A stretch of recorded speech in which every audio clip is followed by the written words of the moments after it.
Well, guys, one open house left. How do you feel about that? It's been a long month. Yeah, it takes a toll after a little while, doesn't it, doing all those opens, but hopefully it'll be worthwhile on Saturday. Now, I'll just give you that's your final report in terms of numbers coming through. I'll run through that with you, but just to go through an agenda on what I want to cover off with you tonight, just go through the results and how the marketing's worked and how I felt the campaign's gone. Talk about your placement on the day, what we're actually going to do on auction day and what I expect of you and what you're going to expect off me. Then we'll go through price and setting the reserve and going through vendor bids and things like that and explaining that process through with you. And then post-auction. So should we not sell on the day, what we do from here.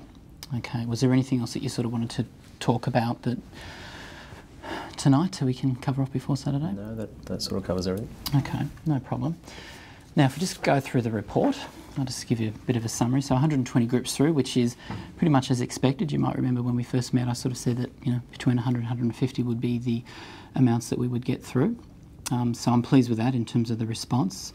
We've had 7 contracts go out in total, which again is about right. We're normally getting about 5 to 6, so 7's good. The buyer source, North Shore Times was your biggest draw card. The Web was your biggest draw card, followed by North Shore Times, then McGrath Magazine. Most of your buyers surprised me a little bit. You got a lot from the Lower North Shore area, which is great. Eastern suburbs, western suburbs were very similar, and a little bit more locally than what we'd expect as well. So it's quite broad, which is good to see. Probably the fact that you've got a larger yard, so a few more locals tend to follow it and want to upgrade. So I think that's where that's come from. Now, price range, you can see the large spike in terms of feedback seems to be in that 1-4 vicinity, with a few buyers sort of expressing that they might pay a little bit higher, but if I was going to average it out through the campaign, around 1-4 is where the most consistent feedback has been. Now, to talk about the buyers that you've had on it, obviously we had the 7 contracts go out, and you would have noticed on different reports that the different buyers that have dropped off through the campaign and their reasons. The main reason seems to have been the further work that needs to be done to the property and the living area size, which you identified to me as some of the reasons that you wanted to move as well. So it's no surprise that the buyers have picked up on that. There was a couple of buyers that did building reports that just felt that there was too much work to be done on the property as well, which you know about. So they're probably the most consistent that we saw through the campaign as negative feedback was the living area and the further work that needs to be done. The most positive being the large flat backyard. And if we look at our 2 buyers that are going through to auction, that's the thing that they love about the home. Both coming from out of area, coming from inner west, and they have a postage stamp size backyard, so that's their motivation. Look, they both are still a little bit concerned about the work that they need to do to the home, which will restrict them budget-wise a little bit on the day. They both mentioned that to me, that look, we're not sure on what we need to spend on it, but that's the beauty of auction, is that they can just put their price forward, minus what cost they think they need to put into it on the day.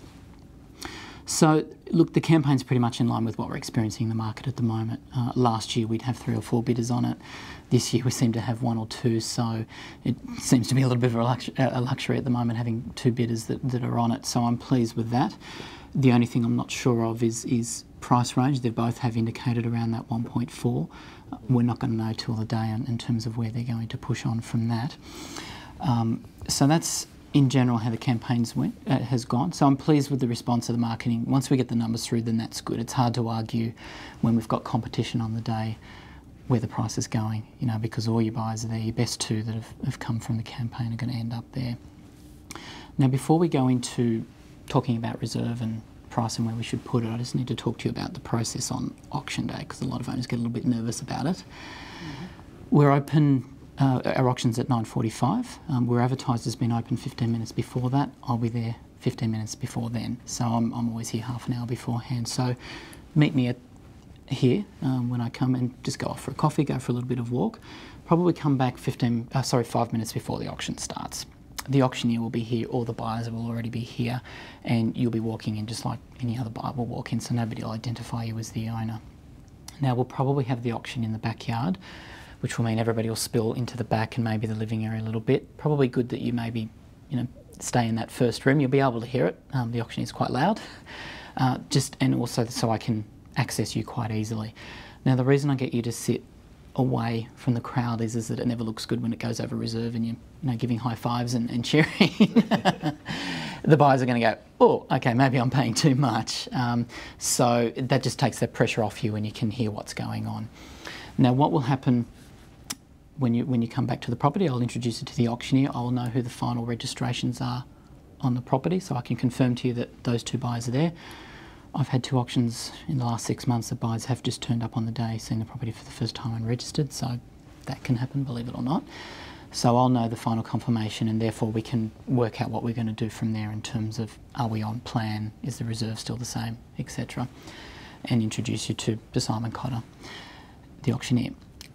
Now, when the auction gets called up, he'll basically go through the contract, the terms and conditions, any changes that have been on the contract, and basically call the property up for auction. Now, it's not unusual that it'll be absolutely quiet when they ask for that opening bid. Don't worry about it, everybody's quiet when that happens. What we like to do is have the buyers start the bidding for us. We never really like to put in vendor bids to get it going because it's just not a good look. So if it starts low, don't worry about it.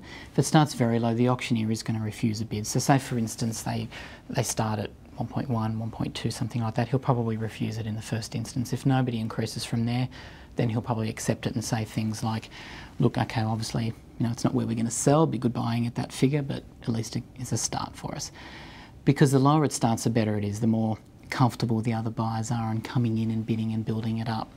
Whereas if we start too high, they can be a little bit put off. We like them to relax and get into the flow of bidding. So it actually plays into our hands when that happens. When I'm advising people to bid, I always get them to bid strong and hard. So I'm not going to advise your buyers to do the same. Now, what will happen, hopefully, I don't have to do anything. I just like there to stand there and look good. And hopefully the bidding takes care of itself. So I'm not one of those agents that's going to put a lot of pressure on the buyers for you. Okay, I'm there if they need me. So I'll walk around and tell them what's going to happen. I'll leave you to your own accord. And if you need me, just wave, stick your finger up at me, whatever you need to get my attention. Now, if the bidding slows a little bit, you'll see me then approach the underbidder. Okay, so the highest bidder doesn't need my help, they're already leading it. So I try and obviously boost up the underbidder to push the buyer up, the highest bidder up. Sometimes it needs a little bit more work, sometimes they can do it of their own accord. Now, hopefully all going well, I will stand there, I won't come straight off to you and ask for you to put it on the market when it reaches reserve. You will see it fly past, well hopefully it flies past. Now the reason I do that is that it looks very obvious if I walk away at a certain price and go over and talk to you guys, because they're going to go, the buyers will say, that's the reserve quite clearly. So I'll let it flow till it starts to stop, and then I'll come over to you and tell you what I'm doing in the process. So I'll inform you who's the highest bidder, what the underbidder is doing, whether I think that we can get more money, etc., etc. Does that all make sense? It does. So just sit, be comfortable, have a drink, listen to what's going on. That's your placement on the day. Now, worst case scenario is no bidding. We pass it in. What we need to do is set the scenario up post-auction in terms of passing it in with a vendor bid.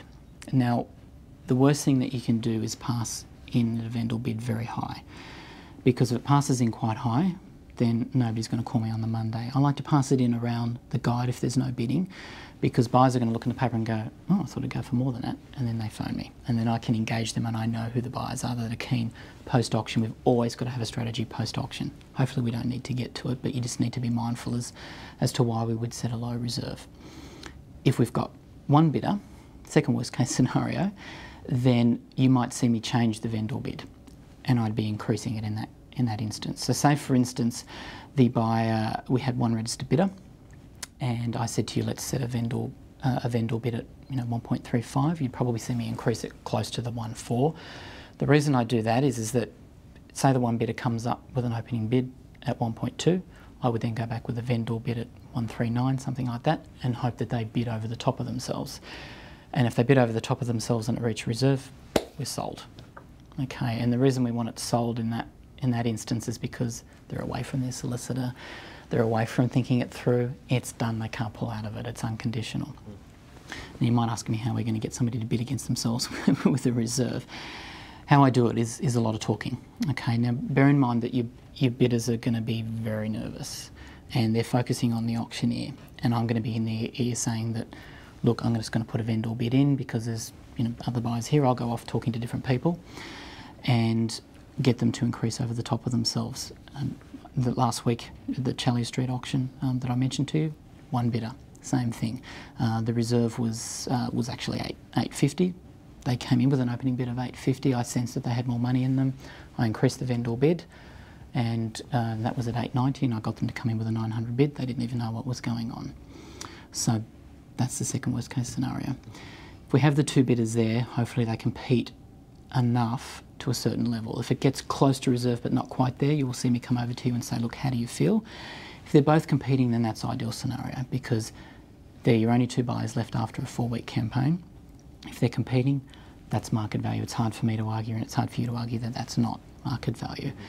Then we just need to have a quick discussion if it's not at reserve. If it's over reserve, I don't need to do anything. I just come over to you, confirm that you want to put it on the market. Does that all make sense? Yeah, it does. Yep. I need to just go through all those scenarios with you. It might sound a little bit dire when I go through the worst case scenarios, but I don't want to put you on the spot on the day. As I said, I'm not one of those agents that will hammer the pressure on you to get you to reduce your price.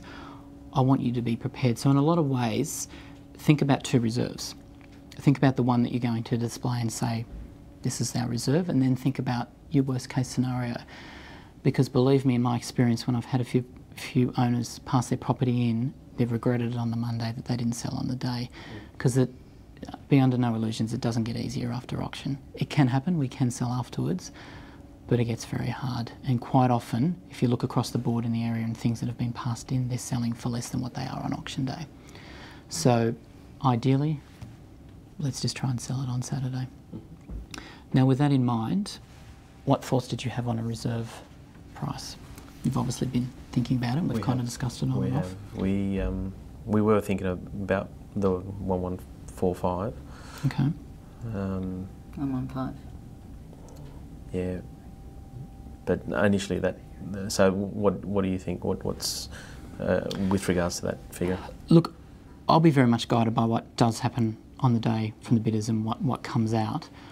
My feeling and my professional opinion on running a lot of auctions is that those buyers are going to expect it to be on the market at around the 1.4 mark, and therefore it could slow. So it may struggle from that point on. Now, obviously we're going to know when that happens, but I need you to be prepared that if it is 1.4, that you guys would be happy to proceed and sell at 1.4. Well, we were hoping to get put a reserve at 1.45.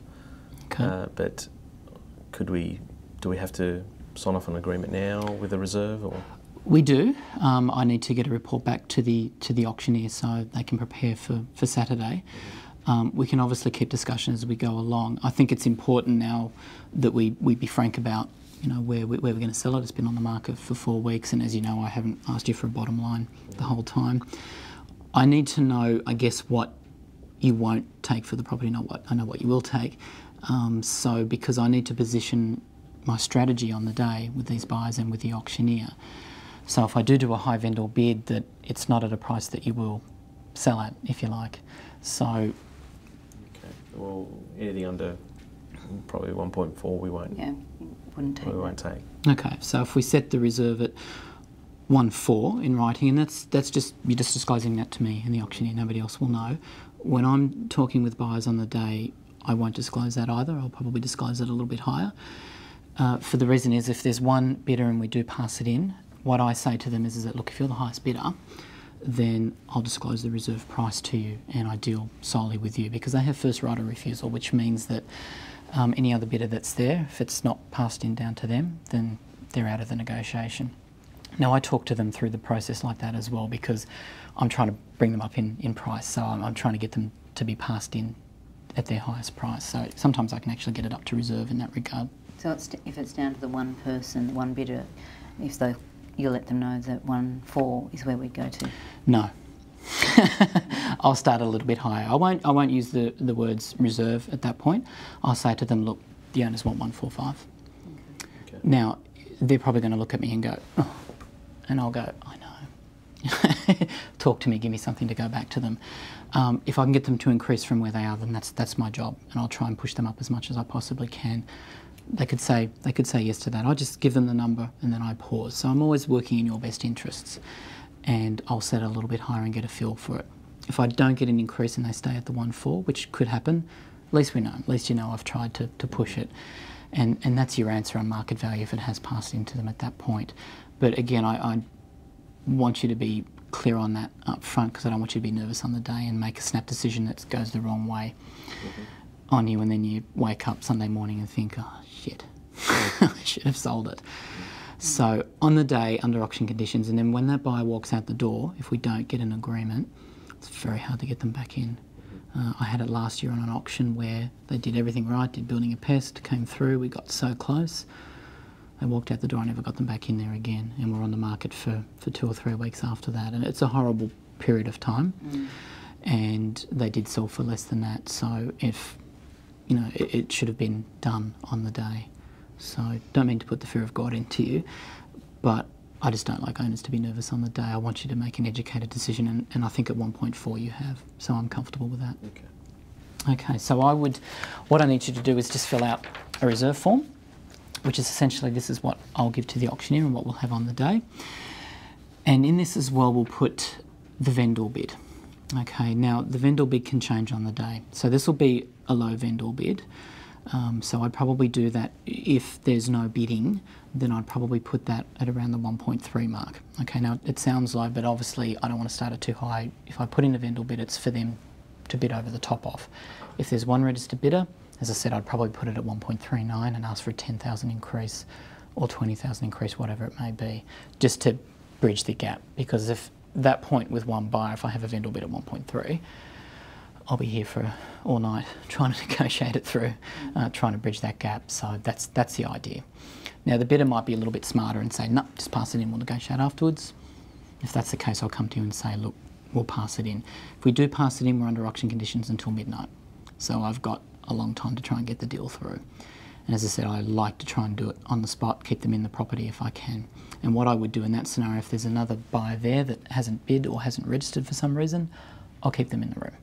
Because what I'll be doing is saying, okay, the other buyer is here too, because they want to know what's going on, because they will want to know what's going on, and therefore seeing the other buyer there tends to make them increase a little bit. I've done it that way before and got a buyer up by 100-odd thousand. So we've got all bases covered. Okay, all we need to do is fill out the paperwork.